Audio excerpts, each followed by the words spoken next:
Avalez bien votre salive, c'est toujours ce qui va vous gêner le plus. De face, de côté, par-dessus, par-dessous, ouvrez grand la bouche et souriez, vous êtes photographié.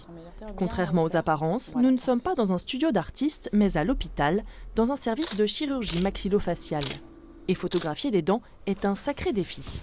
L'important pour les photos, c'est qu'elles soient bien droites, bien cadrées et bien nettes. Ce qui est très compliqué, donc en vue très rapprochée. Ces photos ont été commandées par le chirurgien Damir afin qu'il puisse évaluer les résultats de l'opération de la mâchoire de son jeune patient. Un photographe à l'hôpital, cela peut paraître étonnant, mais dans l'histoire, les médecins ont toujours cherché à documenter leurs observations et leur travail. Moulage en cire de maladies de peau, croquis dessinés à la main, photographie. L'iconographie a servi de base à la formation des étudiants et au progrès de la médecine. À la Pitié-Salpêtrière, le dernier photographe est parti au début des années 70. Mais depuis 8 ans, Candice Sellier a repris le flambeau. Entrez, je vous en prie, je mange à madame. Prendre la pose sans appréhension, pour cette patiente, c'est devenu une habitude. Atteinte d'un cancer du plancher buccal, les chirurgiens ont entièrement reconstruit sa mâchoire inférieure.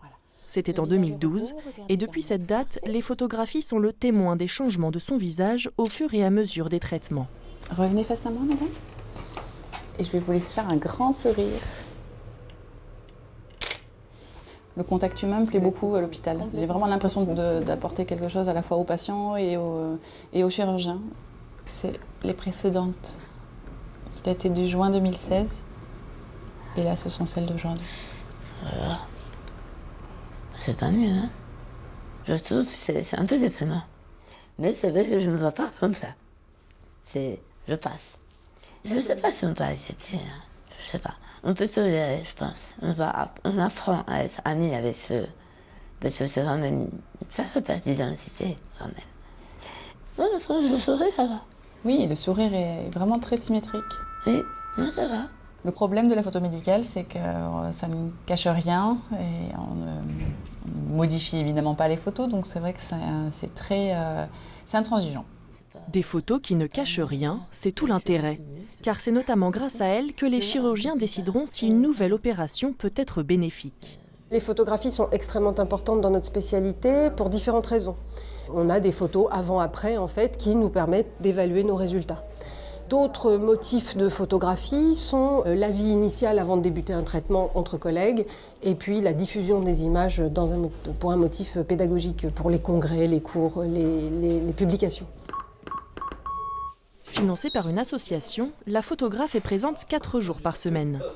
Changement intégral de tenue avant de pénétrer dans le bloc opératoire. Un lieu de travail inhabituel qui nécessite quelques ajustements. Ici, le plus compliqué, c'est les règles d'hygiène à respecter scrupuleusement. Et après, la lumière est très différente des photos qui sont faites dans mon bureau. Sa mission aujourd'hui, prendre des photos de cette opération d'un cancer de la langue. Et pour ne pas tomber dans les pommes, Candice Sellier a mis en place une stratégie. Je me cache derrière mon appareil photo et je reste concentrée sur ce que je dois photographier. Je ne vois plus le patient, c'est vraiment un objet à photographier. Ces clichés, réalisés à la demande du chirurgien, seront envoyés au laboratoire d'analyse en même temps que l'échantillon de la langue. Sur des pièces un peu complexes, ça peut permettre de montrer aux médecins anatomopathologiste qui n'ont pas vu le patient avant mais qui reçoivent que le tissu qu'on a enlevé, de bien pouvoir visualiser où sont les zones tumorales ou les zones qui sont saines et de nous orienter dans la suite de la thérapeutique. C'est toujours plus clair en photo. Des dizaines de photos chaque jour pour accompagner et aider les équipes médicales, mais aussi pour mettre en lumière et sublimer les visages accidentés. Car derrière son appareil photo, Candice Sellier est avant tout une artiste. La photo fait partie de ma vie, vraiment, depuis des années. Et c'est un besoin de créer, de rencontrer des personnes, de raconter des histoires. Et j'aime à croire que les photos ont permis aux patients à s'accepter un petit peu plus.